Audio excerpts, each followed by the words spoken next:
Next, we're going to start talking about minimization problems. The only difference here relative to the previous problem is just that now we're minimizing a certain function rather than maximizing it. So in order to motivate what we're going to do here, I made a little sketch. Let's say that we wanted to know where we needed to be in terms of x in order to minimize this function. So let's say that f of x is x minus 1 squared, and we want to minimize that. Well, the minimum for this function happens here at the bottom, where x equals 1. So the minimum for this function occurs at x equals 1. But notice that if you consider negative f of x, which is just negative x minus 1 squared, then that's just going to flip over the graph so that its minimum previously will be turned into a maximum up here. So the negative of f of x will have its maximum at x equals 1. So because we've already developed a strategy for maximizing functions, if we want to minimize a function, what we're going to do is we will maximize negative f of x instead, because this minimum for the original function is guaranteed to occur at the same place as the maximum for its negative. So that's what we're going to do. Whoops, that's not what I want. So that's what we're going to do in these minimization problems. The first step is if you want to minimize p, then we're going to maximize negative p. And just to prevent any further confusion, what I like to do is I like to take negative p and call it something new. So we'll call it z, and therefore we're maximizing z. And that turns this into a problem like the one that we just considered. So that's how we will convert minimization problems into maximization problems. We'll just negate whatever it is that we're trying to minimize. And notice that we do need to negate the entire equation. So I negate both sides of the equation, and then I'm going to call negative p some new variable, usually z. And then we're just trying to maximize z. But otherwise, we'll go through the same steps. So if you want, you can pause the video and read through the typed up example, but it follows the same procedure as the previous problem that we talked about. The only new step here is step 1, where we're negating the thing that we're trying to minimize. So rather than taking video time to go over this part of the procedure, I'll just have you read over this if you want to. But it's the same procedure that we've been talking about so far, with the new strategy of negating anytime we want to minimize. So let's look at this next example. Here it says that this jewelry manufacturer hires a gem cutter to work at least 8 hours per day. So maybe that's worth underlining. And then the polishing facilities can be used for at most 10 hours per day. And the company specializes in 3 kinds of gemstones, J, K, and L. Relevant cutting, polishing, and cost requirements are listed in this table, and the question is how many gemstones of each type should be processed each day to minimize the cost, and what is the minimum cost? So let's first decide, in terms of the cutting, polishing, and cost per stone here, what our restrictions are. So in terms of cutting, we have that the gem cutter is working at least 8 hours per day. And here's the amount that they'll spend on each, the amount of time that they'll spend on each of the J, K, and L gemstones. So we know that the total amount of time for that top row has to be at least 8. So that's bigger than or equal to 8. Polishing has the opposite sort of inequality. So the polishing facilities can be used for at most 10 hours per day. So that would be less than or equal to 10 hours in total. And the cost per stone is actually what we're trying to minimize. So this is not given by an inequality. This is just our objective function. We want to be minimizing the total costs. So if we wanted to write this in the usual form for a linear program, I would say that we want to minimize the cost, which is $30 for each of the J gemstones. And I'm just going to, because we already have single letter names for each of the gemstones, I'm just going to call J the number of J gemstones, and K will be the number of K gemstones, and so on. So we'll have 30 times the number of J's plus $30 times the number of Ks plus $10 times the number of Ls. So notice that here, because I was looking for the number of gemstones of each type, that's a good hint that I should have those as my variables, J, K, and L. So those will represent the numbers of each gemstone that I'm going to be using. And then we can write down the other two requirements. So for the top inequality, we know that the number of cutting hours that we're going to spend, so if you want, you can label these. So I'll say cutting hours. That constraint says that I'm going to spend J hours cutting J gemstones plus K hours plus L hours, because each of these coefficients is just 1. So I'm spending 1 hour on each of these types of gemstones, and therefore the total number of gemstones is the total number of hours that I'll spend cutting. And that has to be at least 8. I have to spend at least 8 hours cutting the gemstones. We also have a polishing restriction. The number of hours that we'll spend polishing the J gemstones would be 2 hours per J gemstone times J for that number of gemstones, plus K plus 2L, because those are the coefficients that describe the number of hours that we'll spend on each of the J, K, and L types of gemstones. And that total number of polishing hours has to be less than or equal to 10. So these will be our restraints, or these will be our restrictions.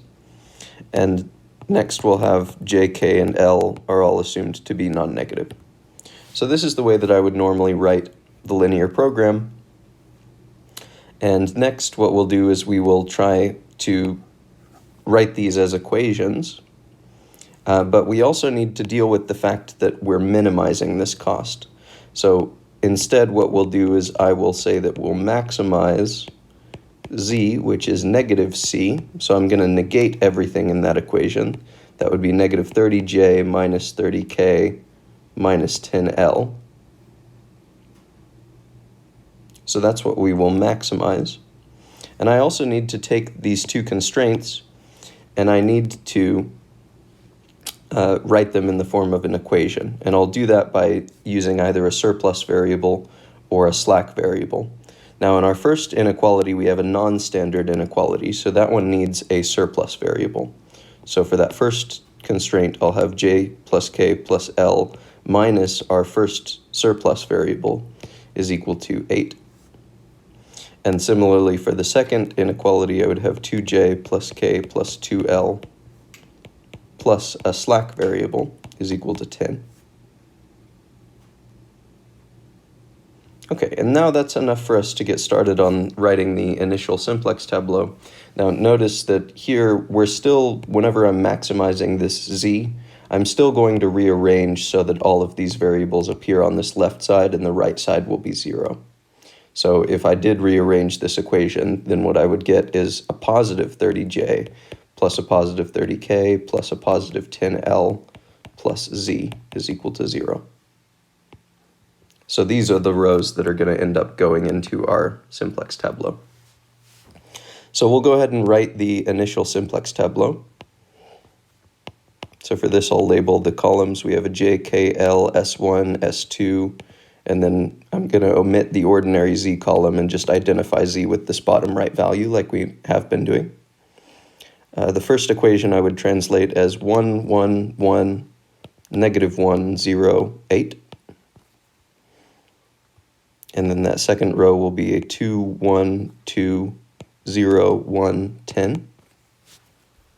And then for our objective row, it looks like we'll have a 30, 30, 10, 0, 0, 0. Because remember, we're not recording the coefficient on Z because I deleted the ordinary Z column. Instead, I'm just going to identify Z with that bottom right value. So this is the initial simplex tableau. Now, you may notice that there are no negative indicators, and that's good. There can be negative indicators later in the problem, but that does make things a little bit nice whenever it comes to minimization problems. It's typical that we won't have very many negative indicators. So that's good, but at this stage, we're not in phase 2 yet, we're in phase 1 because we still have a negative value for one of our surplus or slack variables. So in this case, our first surplus variable is equal to -8 if I just read off the current solution. So that means that we're in phase 1. In other words, we're not in the feasible region. So if we were to read off the values here, we would not satisfy all of the constraints that we need. So this is not a valid solution to the problem. That means I can't just read it off, but I can try fixing this -1.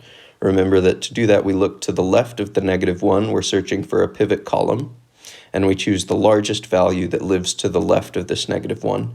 Now, in this case, it's a tie. There are 3 positive ones. We could choose any of them. I think just for the sake of standardizing things, let's always choose the far left one. So if there's a tie, we'll choose the leftmost of these. So I'll pick the far left column as our pivot column, and now we need to decide our pivot row. For that, we need to compute the quotients. We compute the quotients for any positive values that live here. So in this case, both of these are positive. We'll compute the quotient. The quotient is the far right value divided by this current value. So that would be an 8/1, which is 8, and then a 10/2, which is 5. The lesser of these is going to determine the pivot row, and therefore our pivot is going to be this 2. So for this example, I actually am going to take the time to do these row operations slowly. That's just because this example it sort of has a little bit of everything, and it's also, the numbers are nice enough that I could give you this kind of example on an exam. So I think this one is worth working through slowly. So let's look at turning that 2 into a 1. For that, I would divide row 2 by 2. So the top row is not going to change. For the middle row, I'm dividing by 2. So this would be a 1, a 1/2, a 1, a 0, a 1/2, and a 5. And then the objective row also did not change. So this would be 30, 30, 10, 0, 0. Okay, so now we have the pivot turned into a 1. Next, what we'll do is we'll eliminate the rest of the pivot column. So for row 1, I just need to subtract the pivot column to eliminate this 1. And then to eliminate the 30 in row 3, I would subtract 30 times the pivot row. So for the top, well, maybe I'll just write the middle row is not changing, so I'll use that as sort of our anchor here.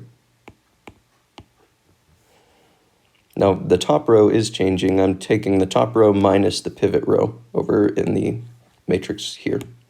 So I'll do row 1 minus row 2. That would give me 0 here. That would give me a positive 1/2 in the next entry, a 0 here, a -1, and then this entry will be a 0 minus a 1/2. So this would be a -1/2. And then an 8 minus a 5 would give us a 3. So we'll get a positive 3 here. And then for our objective row, we're subtracting 30 times row 2. So this first entry would be 30 minus 30. The next entry would be 30 minus 30 halves. So that would be 30 minus 15, which is 15. This one would be 10 minus 30, which is a -20. So notice that we do now have a negative indicator. This one will be a 0 minus a 0. And this one is a 0 minus 30 halves. So that's a -15. And then a 0 minus 30 times 5, which is -150.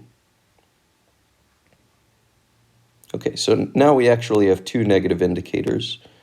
This entry does not count as an indicator. So the indicators are only these things, excuse me, are only these things that live over here to the left of that vertical bar. Okay, so at this stage, we need to decide whether we're still in phase 1 or phase 2. So for that, we need to read off the values of our variables. Now, x1, x2, and x3, those are never going to cause any problems. The only ones that are going to cause problems are your slack or surplus variables. So we'll look at S1 and S2. Now, if I read off the value of S2, it would just be 0 because that's a non-basic variable. So that's not going to cause any problems. We're just looking out for negatives. But unfortunately, S1 is still negative. S1 has the value -3. Because if we translate the equation involving S1, so if I deleted these columns and then translated, I would get the equation -S1 is equal to 3. So therefore, S1 is still a negative value. That means we're still in phase 1. So we're going to continue using phase 1 rules. In phase 1 rules, you look for the negative that you're trying to fix, and you look to its left. You find the largest positive value that you can to the left here. That determines the pivot column. Now, in this case, there's only one positive value to the left of the -1, so that means this is our only option for the pivot column. Next, we determine the pivot row by computing these quotients. So I'll compute quotients for any positive values in this region, and both of those are positive. So I'll have a 3 divided by a 1/2. When you divide by 1/2, that's the same thing as multiplying by its reciprocal, which is 2. So that would be a 3 times 2, which is 6. And this one would be a 5 times 2, which is 10. The lesser of these is going to tell us what the pivot row is, and therefore this is our pivot, the 1/2. So in order to turn that into a 1, I need to divide that row by 1/2, which is the same thing as multiplying it by 2. So I'm just going to double row 1.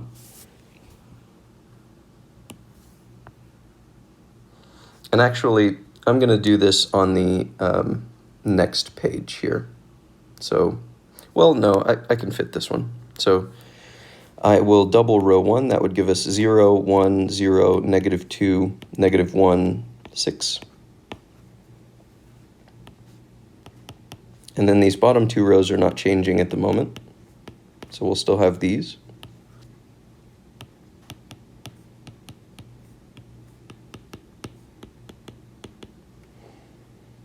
Okay, so now we've fixed our pivot row, so here's our pivot.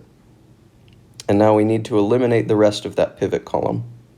So let's decide what the row operations will be for this one, and then at the start of the next page, I'll just tell you what we get as a result of this row operation. So for fixing row 2, I would need to subtract 1/2 times the pivot row. And to fix that 15 in row 3, I would need to subtract 15 times the pivot row.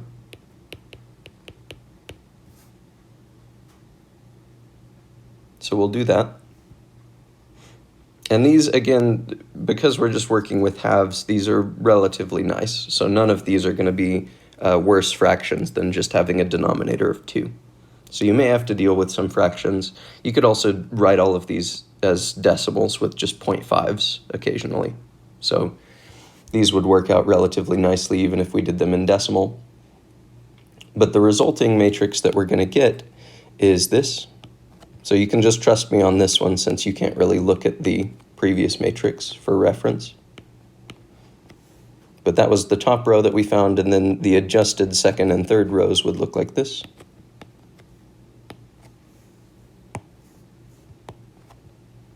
Zero, 0, -20, +30, 0, -240. So this is where we're at currently. Now notice that we still need to read off S1 and S2 to decide whether we've left phase 1. But S1 and S2, those are these 2 columns. Both of those are non-basic, so both of them have the value 0 currently. And that means that we've left phase 1. So both of our surplus or slack variables are fixed. In other words, they now live in the feasible region. And that means that we are now in phase 2, which is just the ordinary simplex method. So now we're just going to pretend that this is an ordinary simplex method problem where we look for these negative indicators and we're trying to get rid of the negative indicators. We'll be done whenever we do so. So now we look for the negative indicators. There's only one. So this will be our pivot column. The pivot has to be a positive element that lives in this region. So it has to live in the pivot column above the bottom row, and it has to be positive. So we know already that this is going to be our pivot. But you could compute the quotients if you wanted to. It's just that the only quotient that you would compute would be a 2 divided by a 1, which would be a 2. Right, so this will be your pivot row. But it's okay to just immediately say this is obviously the pivot because it's the only positive option. So we know that that's our pivot. Now we need to eliminate the rest of that pivot column. The top row already has a 0 in that column, so now we're just trying to eliminate that negative 20. To do that, I can just take that row that has a negative 20 and I can add 20 times the pivot row. So these top two rows are not going to change.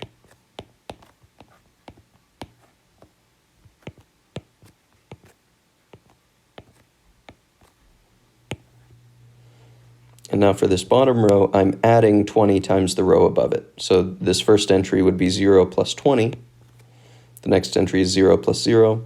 This entry is 0 by design. Next entry is 30 plus 20, which is 50. This one is 0 plus 20. And this one is negative 240 plus 20 times 2. So that would be negative 240 plus 40, which gives us a negative 200. And now we look to see if there are any remaining negative indicators, but all of our indicators are non-negative. So that means we're actually done. We have found the optimal solution. And now to read this off, I'll go ahead and label our columns again. Sorry, this was a J actually. So our columns are J, K, and L, the number of J, K, and L gemstones. And then our surplus and slack variables. And then Z, which was the thing that we were trying to maximize. Now remember that Z is the negative of C, which is the cost. So if I read off the values of the variables right now, what I'll get is that J is, well, this is a non-basic column. So actually, let me do this in a different color, just so that I can scratch out some of the matrix. Oops, okay. So J is non-basic, so we would delete that column, and then so are our surplus and slack variables. So I would delete those, and now I can read off the values of our variables. If I read off the value of J, it's 0. The value of K would be 6. The value of L would be 2. And the value of Z would be negative 200. But remember that Z is equal to negative C. Right, because we were trying to maximize the negative of our cost in order to turn this into a maximization problem. So we get that negative C is equal to negative 200. So if we wanted to report the minimum cost, the cost would actually be the positive 200. So as your final answer, what you should say is that they should make 0 J gems, 6 K gems, 2 L gems, I'll say and 2 L gems, to get a minimal cost of $200 per day.